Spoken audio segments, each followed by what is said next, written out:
HMDA planning director కట్టా పురుషోత్తం రెడ్డి ఇళ్లలో సోదాలు జరుపుతోంది ACB. Purushottam రెడ్డిపై వచ్చిన అవినీతి ఫిర్యాదులతో 2009లో కేసు నమోదు చేసింది ఏసీబీ. అప్పటి నుంచి ఆయన ఆస్తుల వివరాలు సేకరించింది. బినామీల పేర్లతో పురుషోత్తం రెడ్డి కోట్ల విలువైన ఆస్తులు కూడబెట్టాడని గుర్తించిన ఏసీబీ ఏకకాలంలో 11 చోట్ల దాడులు చేపట్టింది. బంజరాయిల్స్లోని ఇంటితో పాటు తార్నాకలోని ఆఫీసులో సోదాలు చేస్తున్నారు అధికారులు. ఆదాయానికి మించిన ఆస్తుల కేసులో HMDA planning director Purushottam Reddy ఇళ్లలో ఏసీబీ సోదాలు నిర్వహిస్తోంది. ఈ రోజు ఉదయం 11 గంటల నుంచి ప్రారంభించిన ఏసీబీ సోదాలు ప్రజెంట్గా బంజారాస్లోని పురుషోత్తం రెడ్డి ఇంటితో పాటు తార్నాకలోని హెచ్ఎండిఏ కార్యాలయంలోని పురుషోత్తం రెడ్డి ఆఫీసులో కూడా నిర్వహిస్తున్నాయి. అయితే ప్రజెంట్ మనం పురుషోత్తం రెడ్డి కార్యాలయంలో ఉన్నాం. ఇక్కడ ఇది పురుషోత్తం రెడ్డి క్యాబిన్. ఇక్కడ ఈ క్యాబిన్లో ఉన్న ఆయన రాతో పాటు ఆయన ఆఫీస్ ఫైల్స్ కూడా వెరిఫై చేస్తుంది ఏసీబీ. ఇక్కడ అంటే ఆయన ఏదైతే ఆరోపణలు ఉన్నాయో, ఆదాయానికి మించిన ఆరోపణలు ఉన్నాయో, అక్రమాలకు పాల్పడిన ఆరోపణలు ఉన్నాయో, ఇటువంటి సాక్ష్యాధారాల కోసం ఇక్కడ ఏసీబీ డాక్యుమెంట్స్ సీజ్ చేస్తుంది. అయితే ఇందులో మొత్తం ఇప్పటివరకు అయితే ఈ ప్లేస్లో 2 కోట్ల వరకు విలువైన డాక్యుమెంట్లు సాధించుకునే ఏసీబీ అధికారులు. ఇంకా ఈ పురుషోత్తం రెడ్డి ఏ కేసులో ఇన్వాల్వ్ అయ్యాడు, ఇప్పటికే 2 కేసుల్లో ఉన్న పురుషోత్తం రెడ్డి 2009 నుంచి ఫ్రాడ్స్కు పాల్పడ్డా కూడా వెరిఫై చేస్తున్నారు. ప్రస్తుతం మనతో ఏసీబీ అడిషనల్ ఎస్పీ గారు ఉన్నారు. ఆయన అడిగి తెలుసుకుని సార్ చెప్పండి, ఈ పురుషోత్తం రెడ్డి పైన ఎట్లాంటి అలిగేషన్స్ ఉన్నాయి?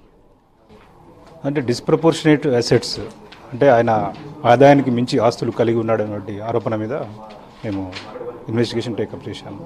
కేసు నమోదు చేసి ఈ సర్చెస్ కొనసాగిస్తున్నాము. ఈ సర్చెస్లో ఇప్పటివరకు బయలుపడ్డ ఆస్తులు దాదాపు 6 కోట్లు డాక్యుమెంట్ వాల్యూ. దీని బహిరంగ మార్కెట్లో 25 కోట్లు ఉండొచ్చు అని అంచనా. సరే, పురుషోత్తం రెడ్డి యాక్టివిటీస్ ఏంటంటే విధిలో డ్యూటీస్ ఏముంటాయి, ఎవరైనా వీళ్ళు ఆపరేట్ చేస్తుంటారు? అంటే హెచ్ఎండిఏలో ప్లానింగ్ విభాగం ఇది. ప్లానింగ్ విభాగంలో మొత్తం హెచ్ఎండిఏ పరిధిలో ఉన్నటువంటి మొత్తం మండలాలు ఎన్నైతే హైదరాబాద్ చుట్టుపక్కల ఇతని ప్లానింగు, తర్వాత ఎన్ఫోర్స్మెంట్ విభాగం కూడా ఈయన కిందే ఉంది. సో దాంట్లో పర్మిషన్లు ఇవ్వడం కానీ లేఅవుట్స్కి అవన్నీ దాని కిందకి వస్తాయి. అంటే ఈయన డ్యూటీలో ఎప్పుడు జాయిన్ అయ్యాడు, ఆ జాయిన్ అయిన దగ్గర నుంచి ఈ కేసెస్ ఎన్ని నమోదయ్యాయి? అంటే 2 కేసెసా 3 కేసెసా? ఇప్పుడు మీరు రైట్స్ చేసిన కేసు ఎన్నో కేసు ఇది? అది 1986లో ఆయన ఓవర్సీర్గా జాయిన్ అయ్యాడు మున్సిపల్ డిపార్ట్మెంట్లో. సో అంచెలంచెలుగా ఇది డైరెక్టర్ స్థాయికి వచ్చాడు హెచ్ఎండిఏలో. అంటే ఆయన ఇంతకుముందు గతంలో ఉప్పల్, ఎల్బీ నగర్, షేర్లింగంపల్లి, నెల్లూరు, మరికొన్ని జిల్లాల్లో మున్సిపాలిటీలో పనిచేశాడు. జిహెచ్ఎంసీలో అడిషనల్ సీసీపీ కూడా పనిచేశాడు. ఇప్పుడు హెచ్ఎండిఏ డైరెక్టర్, ప్లానింగ్ డైరెక్టర్ ఉన్నప్పుడు ఎలాంటి ఎలిగేషన్స్ వచ్చాయి అతని మీద? అదే కరప్షన్ ఎలిగేషన్స్ వచ్చాయి. సో అందులో భాగంగానే విచారణ చేశాము. ఆ విచారణలో ఈ కేసు నమోదు చేయడం జరిగింది. అంటే ఈరోజు సెర్చెస్ ఎక్కడెక్కడ జరుగుతున్నాయి? అంటే తార్నాకతో పాటు ఆయన బంజారా ఇల్లుతో పాటు ఇంకెక్కడెక్కడ జరుగుతున్నాయి సార్? తార్నాకతో పాటు వాళ్ళ కూతురు ఇల్లు, వాళ్ళ బంధువుల ఇల్లు, తర్వాత ఆయన ఫ్రెండ్స్ కొందరు ఉన్నారు బినామీస్, వాళ్ళ ఇల్లు, వాళ్ళ ఆఫీసెస్ అన్నీ కూడా సెర్చ్ చేస్తున్నాం. అంటే ఈయన ఎబ్స్కాండింగ్లో ఉన్నాడా లేదంటే లీవ్లో ఉన్నాడు సార్? గత 20 డేస్ నుంచి కూడా ఈయన అవైలబుల్ అయినట్టు తెలుస్తుంది. ఆ బంజారాస్ ఇల్లు కూడా లాక్ సీజ్ చేసి దాన్ని బ్రేక్ చేసినట్టు తెలుస్తుంది. ఎట్లా అవసరం ఇది? ఈ నెల పోయిన నెల జనవరి 10 నుంచి అబ్స్కాండింగ్ ఉన్నట్టు తెలుస్తున్నది. 11 నుంచి లీవ్ అప్లై చేశాడు.